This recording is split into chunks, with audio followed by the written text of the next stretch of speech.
continuamos a sequência de ministração baseada no Salmo de número 23, a mensagem reorganizando a vida. Salmo de número 23.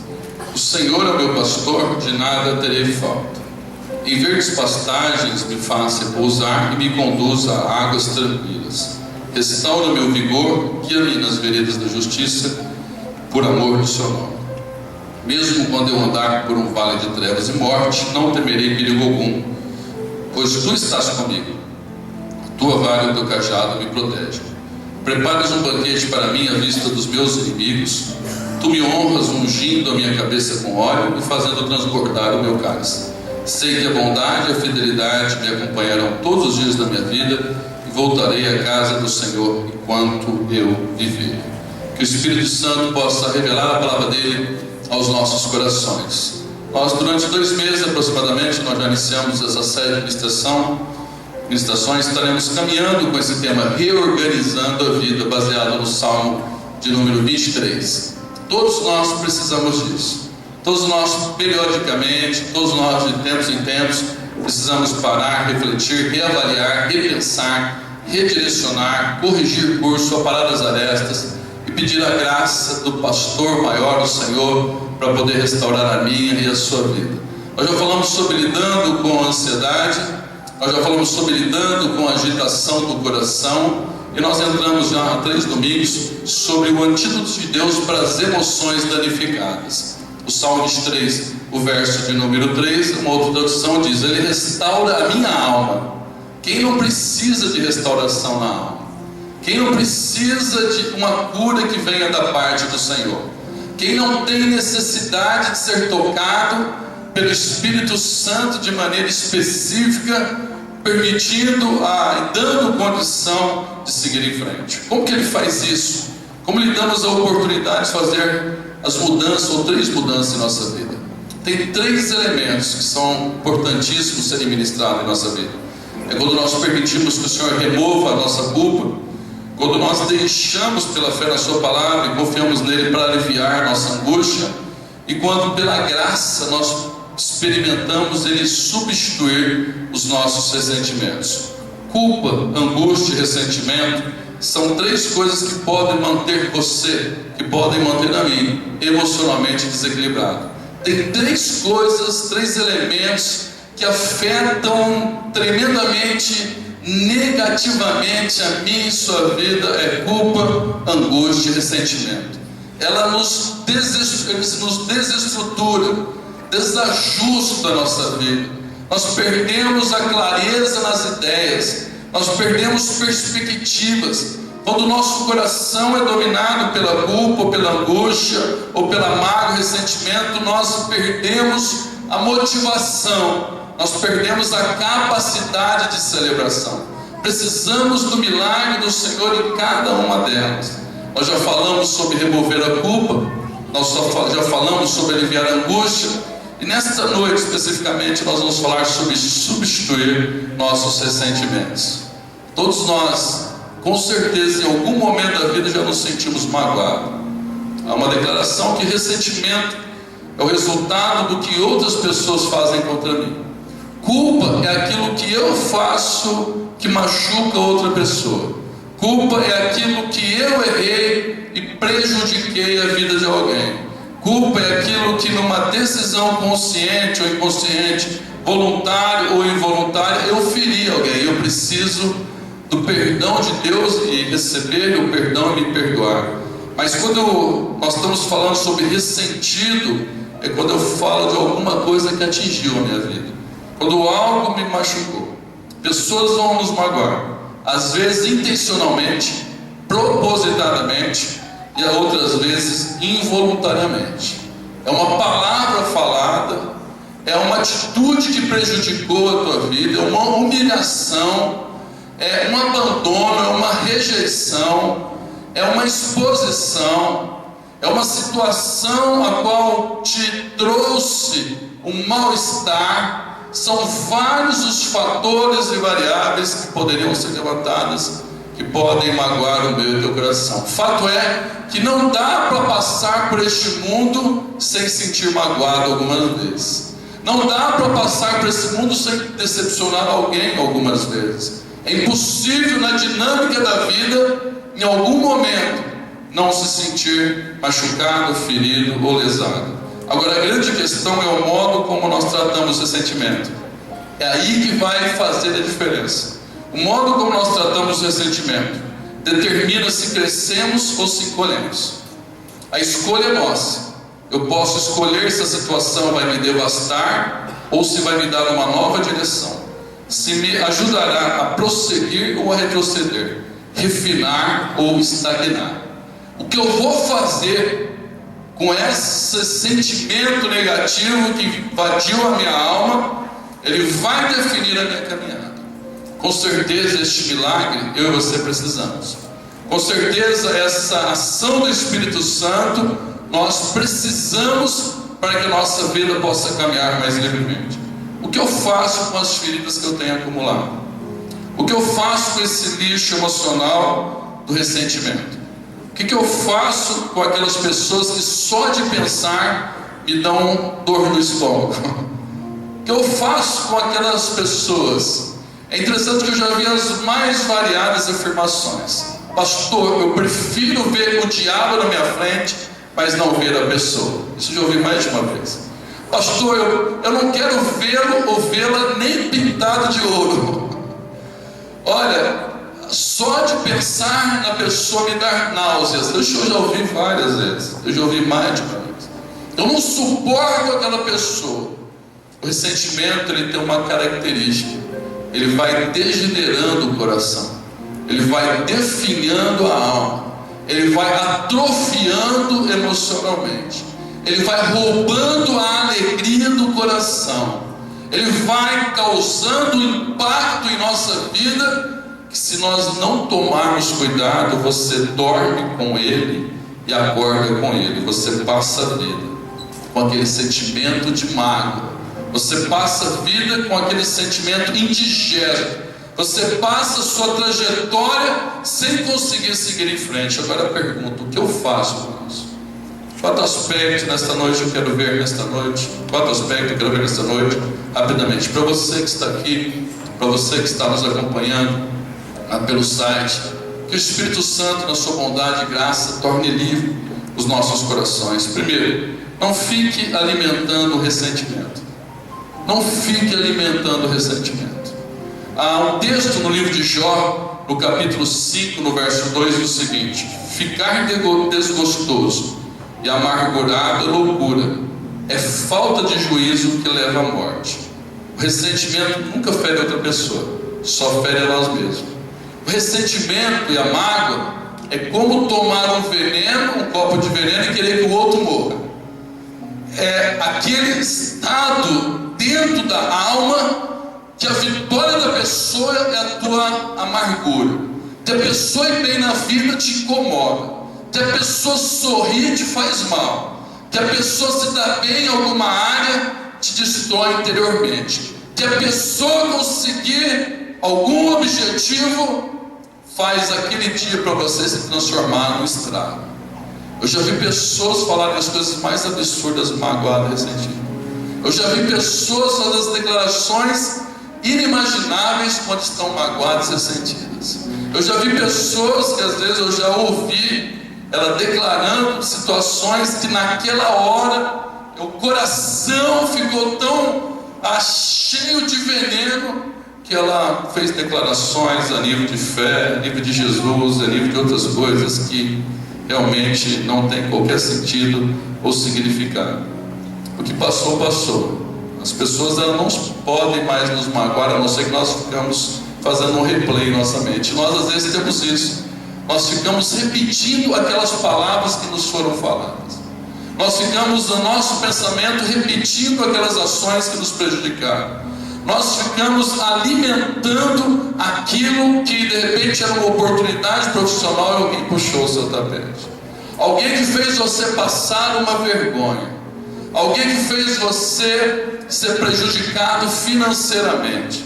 Alguém que falou algo indevido. Alguém que de repente te deixou, que foi embora, que fez você ficar com um sentimento de rejeição e de humilhação. essas características, essas lutas. Eu preciso da graça do Senhor. No livro de Jó, no capítulo 18, no versículo 4, diz: com sua raiva, você está se ferindo a si próprio. Com a raiva, nós nos ferimos a nós mesmos. As pessoas falam: mas eu tenho motivo. Não é essa a questão. Não, mas você não imagina o que foi feito contra mim. Não é essa a questão. Não, mas eu tenho a minha razão. Não é essa a questão. A questão é se você ou eu vamos caminhar em frente ou se vamos ficar congelados naquilo. Pessoas perdem ministério por causa disso. Pessoas perdem bênção por causa disso. Pessoas desistem de Jesus por causa disso. É impressionante eu falar isso. Pessoas perdem a alegria da salvação por causa disso. Pessoas preferem ficar congelado à beira do caminho, nutrindo muitas vezes uma mágoa, do que, entre aspas, dar o braço a torcer, para não ficar uma ideia de estou sendo fraco. É interessante isso. É interessante que algumas pessoas, elas vão saber que você está ressentido com elas. E tem pessoas que nem sabem. Tem pessoas que já morreram. Tem gente ressentida com alguém que já morreu. E a pessoa fica: não, se vier pedir perdão para mim, então eu vou perdoar. Não, se eu ver que a pessoa se arrependeu de verdade, então eu vou perdoar. Não, se eu ver que algo realmente mudou, então eu vou perdoar. E às vezes nós perdemos de vista que o ressentimento, ele fere a nós mesmos. Que o perdão, vou falar um pouco mais à frente, não é por causa do outro, é por causa de você. Perdão, primeiro a pessoa afetada por ela é você. Com certeza todos nós que estamos aqui, em algum momento já nos sentimos feridos, magoados, ressentidos. Em algum momento nos sentimos injustiçados. Pessoas se sentem injustiçadas em relação à vida profissional. Pessoas se sentem amarguradas em relação ao relacionamento, o namoro que não deu certo, o noivado que não deu certo, o casamento que não deu certo. Pessoas se sentem machucadas em relação ao ministério, por entender que não foi dada a devida oportunidade. Pessoas se sentem machucadas em relação a pais e mãe. Pessoas se sentem machucadas porque entendeu que devia haver uma gratidão maior do filho, da filha. Pessoas se sentem machucadas por discussões e palavras que são faladas, e algumas vezes na ira e no ódio a pessoa fala palavras pesadíssimas. Tem palavras que elas doem mais do que um tapa, com certeza. Tem palavras que ela dói mais do que uma surra.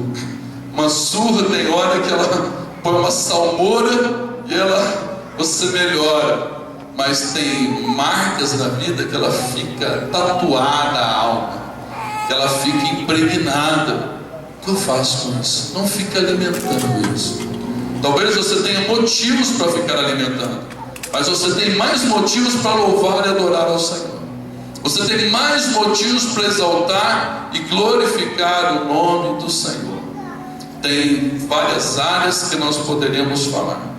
Eu já tive pessoas que eu ministrei, a pessoa amargurada com a vida, paralisada, estagnada, a pessoa, a existência dela congelada, se debatendo, e foi ministrando até que chegou o ponto que ela tinha sido uma tentativa de abuso sexual por parte do pai. Chegou nesse ponto, né? Eu lembro exatamente isso, faz alguns anos, vários anos, uma pessoa que não é dessa igreja. Eu lembro que falando com uma pessoa, ela disse o seguinte: como você quer que eu perdoe se quando eu era criança ele tentou me abusar? Aquela mágoa carregada o resto da vida. Eu disse: a questão não é por causa dele, a questão é por causa de você. Daqui a pouco ele vai embora para a eternidade. A questão é por causa de você. A questão, você tem todos os motivos do mundo para estar magoado. Você tem todos os motivos do mundo para estar chateado. Você tem todos os motivos do mundo para ter um ressentimento no coração. Não estou questionando isso. Só que se você não der alguns passos, a tua vida vai ficar aprisionada a vida toda. Você não faz por causa do outro, você faz por causa de você. Segundo aspecto, não procure a vingança. Irmãos, às vezes nós queremos isso. Às vezes nós, a lá Pedro, se eu pudesse pegar a espada e dar uma espadada só na orelha, só uma, deixa Deus, dá uma só, E se você falar que você nunca passou por isso, eu vou pedir para você orar por mim no final do culto, você é bem melhor que eu, porque já... Mas é interessante, quando Pedro arranca a espada, dá na orelha do sumo sacerdote, Jesus pega e cola a orelha do rapaz novamente. Você fica imaginando a cara de Pedro. Mas Deus, eu estou aqui, com a cara para bater, estou tentando uma batalha dessa. Jesus é diferente. Se vingança ela resolvesse, quando uma pessoa mata a outra por vingança, ela se sentiria realizada. Acabaria o fantasma no coração dela. E é comprovado que mesmo uma pessoa que mata por vingança, após a morte do outro, ela continua alimentando aquilo lá, porque não trouxe nenhuma benesses para ela. O texto de Romanos 12, 19 diz: queridos irmãos, nunca se vinguem de ninguém, pelo contrário, deixe que Deus, quem deu, o castigue. Na realidade, eu e você erramos. Quem vai julgar no final todas as coisas é o Senhor. Você vai prestar conta da tua vida, eu vou prestar conta da minha vida, e cada um vai prestar conta da sua. Você não precisa criar um mecanismo. Tem pessoas que alimentam anos uma vingança. Por isso que fala que vingança é um prato que se come frio. Essa é a ideia, é esperar o melhor momento para dar o bote. Você não precisa disso. Todo sentimento de vingança, ele nos torna tão miserável como outra pessoa. Eu sei que às vezes não é fácil. Eu sei que às vezes você queria que a vida na tua ótica fosse mais justa. Alguém te prejudicou, tem que quebrar a cara. Alguém te fez mal, tem que ralar. Alguém te machucou, tem que pagar o preço. Só que não é assim a vida. A justiça maior é de Deus. A justiça maior é o Senhor quem julga todas as coisas. Você não precisa vingar, eu não preciso. Eu e você não precisamos criar mecanismos para prejudicar ninguém, porque isso não traz benefício, não, pelo contrário, é um efeito bumerangue que volta contra a nossa vida. Vontade dá algumas vezes. Vontade dá algumas vezes. Vontade de pegar a espada algumas vezes dá. Vontade algumas vezes dá. Daí entra a graça do Senhor Jesus. Não resolve. Não tenta vingar a si mesmo. Eu já vi pessoas que perderam tudo financeiramente por uma situação de outro que prejudicou. Eu já vi pessoas falarem para mim, falou: pastor, o meu coração, eu passo dia e noite pensando como matar outra pessoa. A minha mente pensa em como comprar um revólver e um dia chegar a dar um tiro na pessoa e acabar com tudo isso que eu não suporto, tamanho mal que a pessoa me fez. E você fica pensando, não vai resolver. A vingança, ela não produz nada na minha e na tua vida. Quem julga todas as coisas é o Senhor. Não busque revanche, isso só vai correr a sua vida. Eu sei, irmãos, você vai falar: mas você não sabe o que ele me fez. Não, mas é tão duro, pastor, eu estou passando uma luta e o outro lá sorrindo, eu estando numa dificuldade e o outro lá no bem bom, eu passando uma crise e o outro lá postando vitórias. É tão duro quanto a isso. Eu falei: eu sei que é. Eu sei que é. Um dia eu recebi uma mensagem de uma pessoa que é de fora de outra cidade, porque ela viu o ex-marido, uma foto no Face, com a filha, que é do casal, e com a recém-namorada. Ela transtornou. O que ela postou de amargura, de ressentimento, ela ficou transtornada.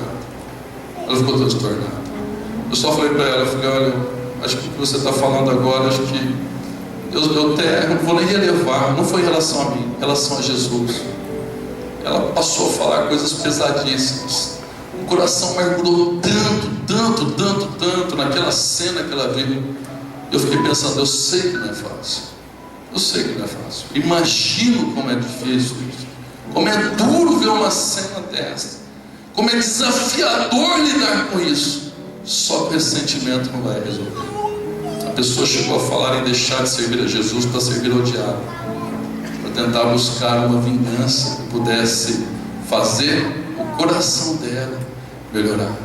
Chegou a falar coisas, eu falei, eu nem relevei, eu ouvi apenas a nível de desabafo. É fácil? Não é fácil.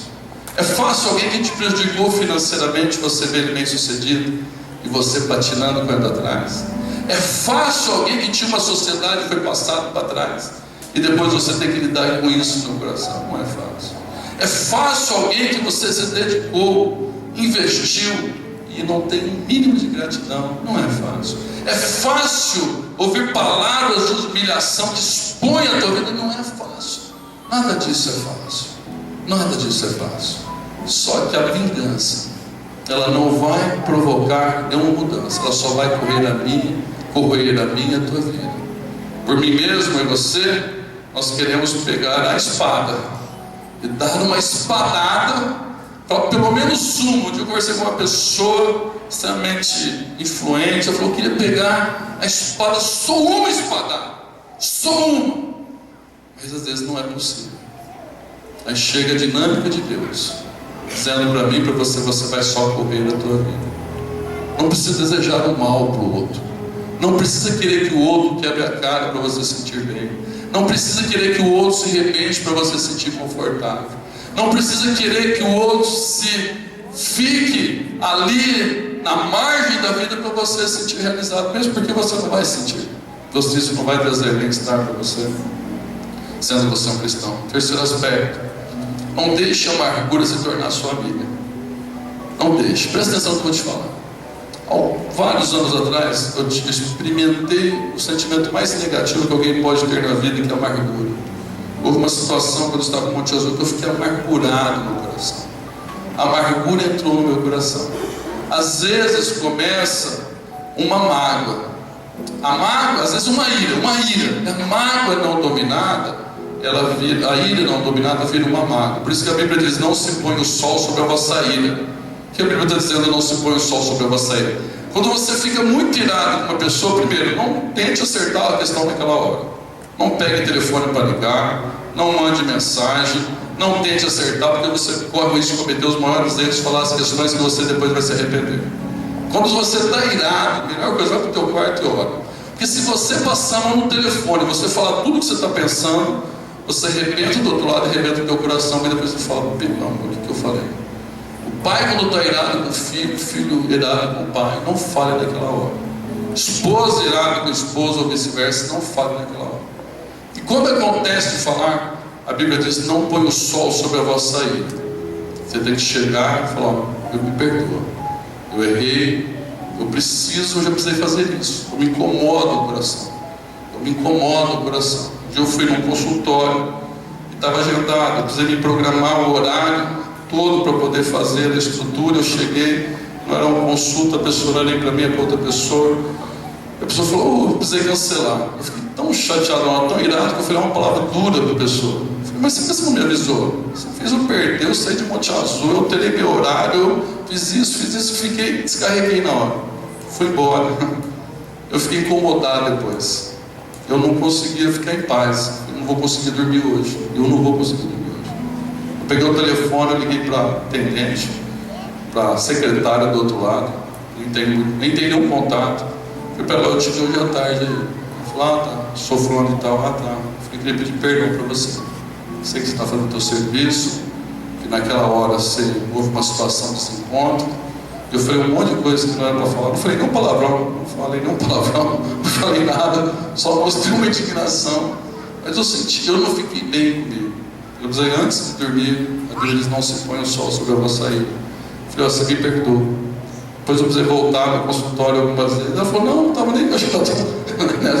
Está todo acostumada com isso, secretário de médico, secretário de Alessandro, secretário do Dr. Ricardo Cabete, está todo acostumada com isso. Ela falou: não, nem percebi.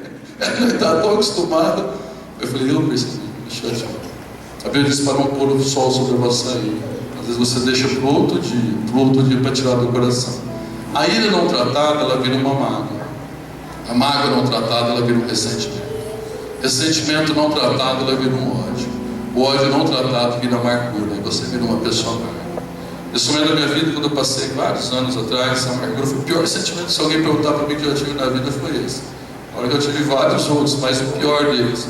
Quando você está amargurado, você não consegue relacionar com o Senhor. Você não relaciona com pessoas, você não consegue relacionar com você mesmo. Tudo tudo perde sentido. Você fica uma pessoa esquisita.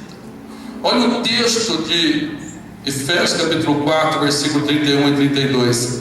Livrem-se de toda amargura. Hebreus diz: uma raiz de amargura brotando, ela contamina todo o ambiente. Quando a amargura estabelece no teu coração, você fica cego. Martin Luther King foi uma das pessoas que fez uma das afirmações mais interessantes sobre isso. A amargura é cega, é verdade, você perde, você fica cego. Quando você está amargurado, você fica uma pessoa, pode estar num ambiente alegre, todo mundo alegre, você fica lá dentro do teu coração remoendo. Você não consegue celebrar a vida, você não consegue ver nada de bom que as pessoas estão fazendo, você só vê defeito. Você não consegue ver a bondade e a misericórdia de Deus. Você perde a motivação, você perde perspectiva, você perde noção da vida. Você perde a capacidade de enxergar aquilo que Deus está fazendo. A amargura, ela cega a nossa vida.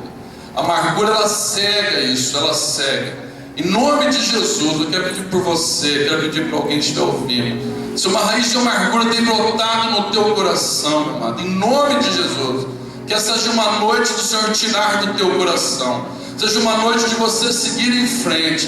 Seja uma noite de você tomar a decisão de você avançar nessa caminhada que é o projeto de Deus para a tua vida. A amargura, ela cega uma pessoa. Outro aspecto, caminhando para o final para nós orarmos: não entre no jogo do inimigo. Não entre no jogo do inimigo. A Bíblia diz no livro de Romanos, capítulo 12, versículo 21, e para mim esse texto deve ser um lema. Não te deixe vencer pelo mal, mas vença o mal com o bem. Alguém já disse que pagar o bem com o mal é demoníaco. Pagar o bem com o bem é humano, e pagar o mal com o bem é divino. Não entre no jogo do inimigo. Não entre no jogo do inimigo. E vou dizer mais: todas as vezes que você se propõe a liberar essa pessoa ou alguma situação no teu coração, logo em seguida acontece algo para você lembrar daquilo de novo. É o teste. Todas as vezes você falou: agora eu decidi liberar mesmo, não quero mais isso para a minha vida. Vai acontecer uma situação para você lembrar, para vir à tona, para te incomodar o coração. E às vezes a pessoa acaba entrando no jogo do inimigo. Não entre no jogo do inimigo. Não baixe o nível.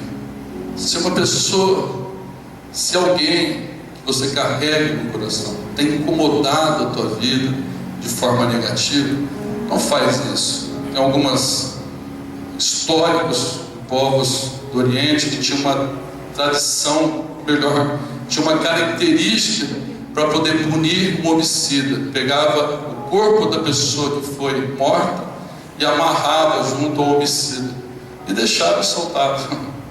E ficava aquela pessoa carregando um corpo morto, amarrado ao seu corpo. E acabava morrendo também, porque vinha putrificação, vinha o estado degenerativo, e o outro acabava morrendo. Tem pessoas carregando alguém amarrado, que não consegue liberar. Dia e noite você carrega. Já tem hora que já está na hora, o luto já passou, você precisa enterrar. Tem hora que aquilo só te faz mal, você precisa liberar. Aquilo só prejudica você. Aquilo só prejudica você. Aquilo não te faz bem nenhum mais. Aquilo não te ajuda em nada. Peça ao Senhor graça para Deus: eu não quero mais isso para a minha vida. Às vezes você precisa perdoar dentro de um relacionamento próximo. Às vezes você precisa perdoar alguém que já até partiu daqui não para receber perdão. Às vezes você precisa perdoar alguém que nem saiba que você está ressentido, para você ficar livre no teu coração. Quero dizer para você nesta noite: não entre no jogo do inimigo. Quero dizer para mim nesta noite: não entre no jogo do inimigo. Nós somos tentados a isso.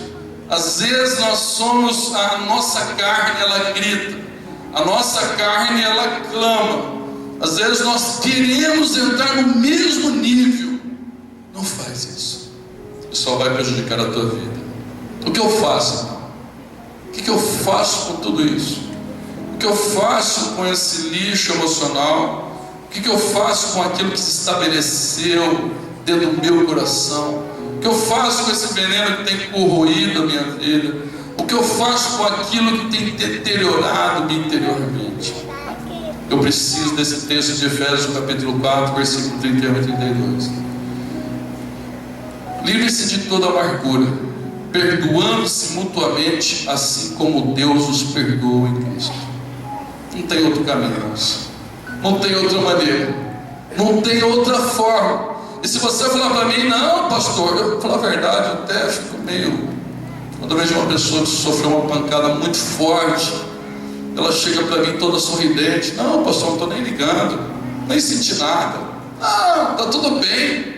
Eu fico olhando e falo, eu preferia que chegasse aqui meio abrindo o coração, porque geralmente lá na frente estoura. Eu e você somos humanos, nos sentimos magoados, nos sentimos machucados, nos sentimos feridos. A questão é o que nós vamos fazer com isso.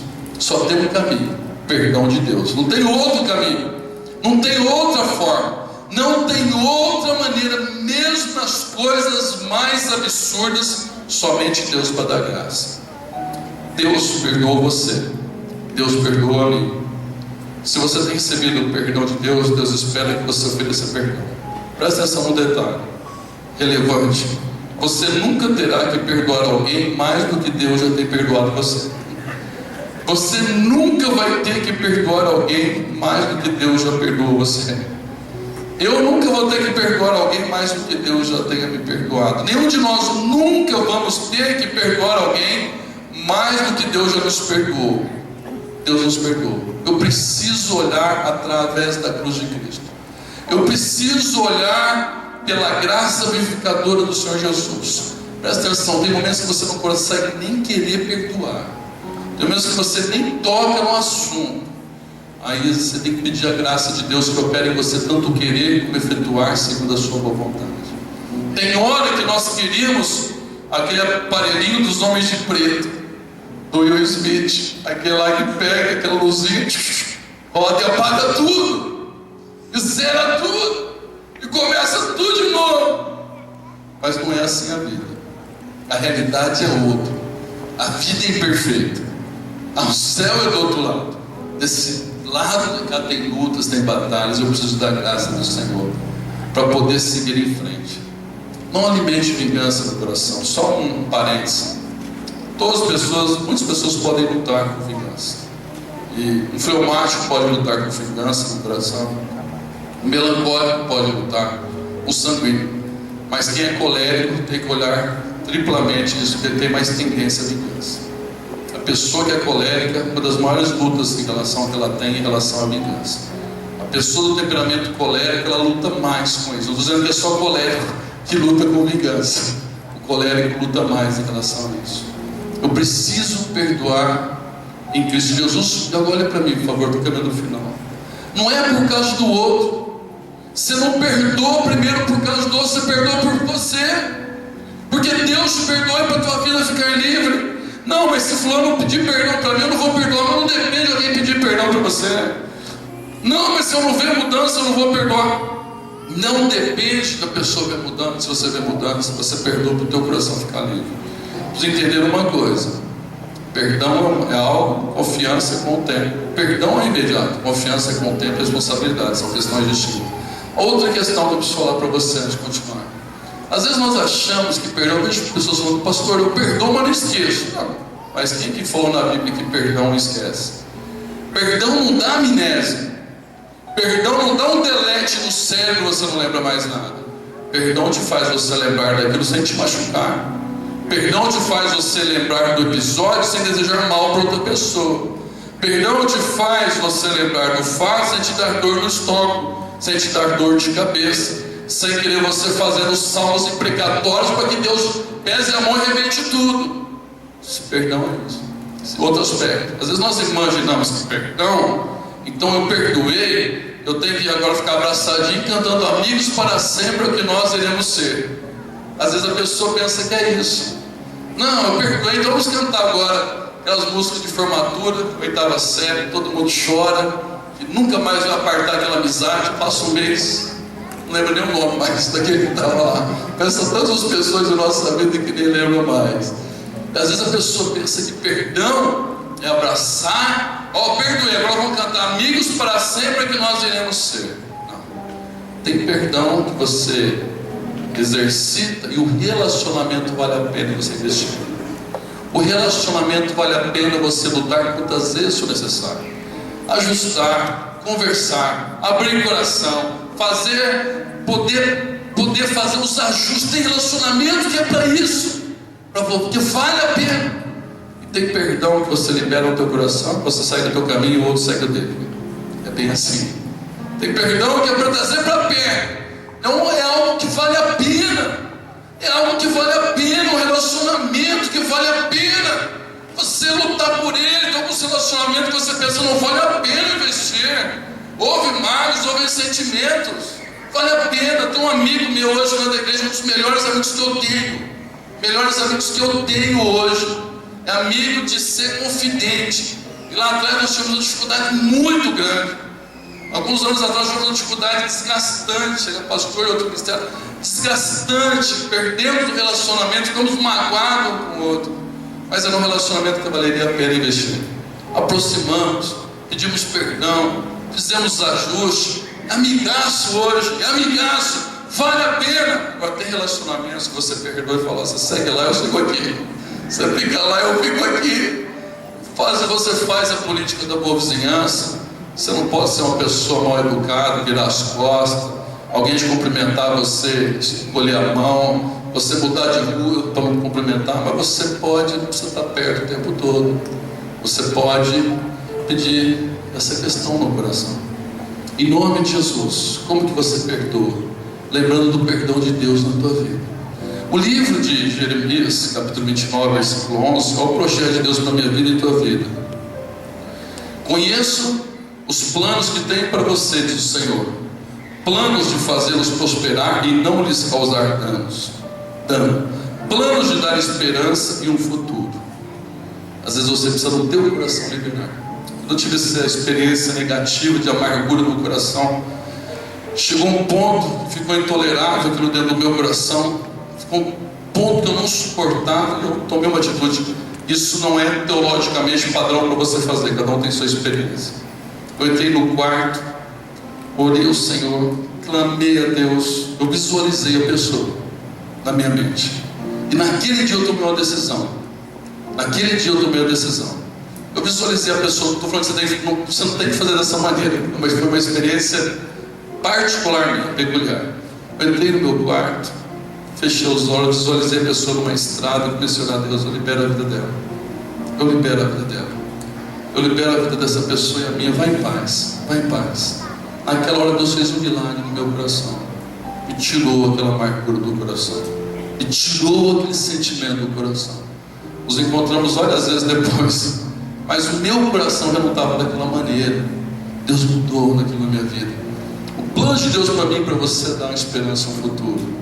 Então o testemunho da Corre de Boom, eu vou encerrar com 2 textos bíblicos. Corre de Boom que escreveu O Refúgio Secreto. E ela foi uma cristã no campo de concentração no tempo do Holocausto. E ela passou momentos difíceis, o testemunho dela é muito forte, o testemunho dela é fortíssimo. Ela perdeu familiares no campo de concentração. Ela e a irmã precisavam desfilar nua diante dos soldados, foi exposta ao vitupério, foi exposta à vergonha. Quando terminou o Holocausto, ela se transforma numa pregadora do Evangelho. Ela vai para algumas igrejas pregando o Evangelho. Um dia ela está numa igreja, ela está pregando o Evangelho. A hora que ela olha no fundo, ela viu a fisionomia de um daqueles ex-soldados nazistas que estavam no culto. Um daqueles homens que participaram da exposição da vida dela estava naquele culto. Tinha tomado uma decisão em relação a Jesus e tinha se convertido ao Evangelho agora. E agora dá um testemunho que ela está no altar. E ela vendo aquela cena, ficou desconfortável, ela quis sair rapidamente. E quando ela vai sair do altar, a primeira pessoa que está na frente dela, com a mão estendida, é aquele soldado nazista. É a primeira pessoa. E ela falou que ela olhou para a mão dela e naqueles milésimos de segundo, ela só pediu o seguinte ao Senhor: Deus, não me pede isso. Não me pede isso. Ela falou que em milésimos de segundo passou a vida toda, daquele momento, aqueles momentos, houve um flashback na vida dela poder lembrar tudo quanto tinha acontecido, situações marcantes e vergonhosas na vida dela. Naquele milésimo de segundo, ela orou para Deus e falou o seguinte: Deus, não me pede isso. Ela falou que o Espírito Santo só fez uma palavra ao coração dela: estende a mão. Estende a mão. Ela falou que naquele dia ela entendeu o que seria obedecer para perdão. Perdão não é sentimento. Perdão não é sentimento. Perdão é decisão do coração. Sentir de perdoar, vou perdoar. Você não vai sentir muitas vezes nunca, se for sentir. Se for esperar sentir, você não vai sentir nunca. Perdão é decisão. O Espírito Santo do cara estende a mão. E ela falou que ela estendeu a mão em obediência, apertou a mão daquele soldado, e ela conta uma experiência particular e peculiar, que naquela hora o amor de Deus invadiu a vida dela. Que ela percebeu como correntes, correndo pelo corpo dela com amor, como se fosse a forma que faz na vida dela o amor de Deus. Ela falou que naquela hora ela se sentiu livre. Às vezes Deus está esperando de você uma decisão no coração, uma decisão na minha e na tua vida. Nós vamos orar neste momento. Davi sabe o que é isso. Ele diz o seguinte: por que está batido a minha alma? Põe a sua esperança em Deus. Você que está nos ouvindo aqui, nós vamos orar neste momento. Às vezes Davi, como pastor, ele sabia, uma ovelha quando fica batida, se o pastor não erguesse ela, não morria. Uma ovelha quando ficava batida, ela ficava numa posição que os gases iam sufocando ela, ela morria. Se o pastor não chegasse, não levantasse ela, ela morria. Davi está falando: por que está batido a minha alma? Põe essa esperança aqui.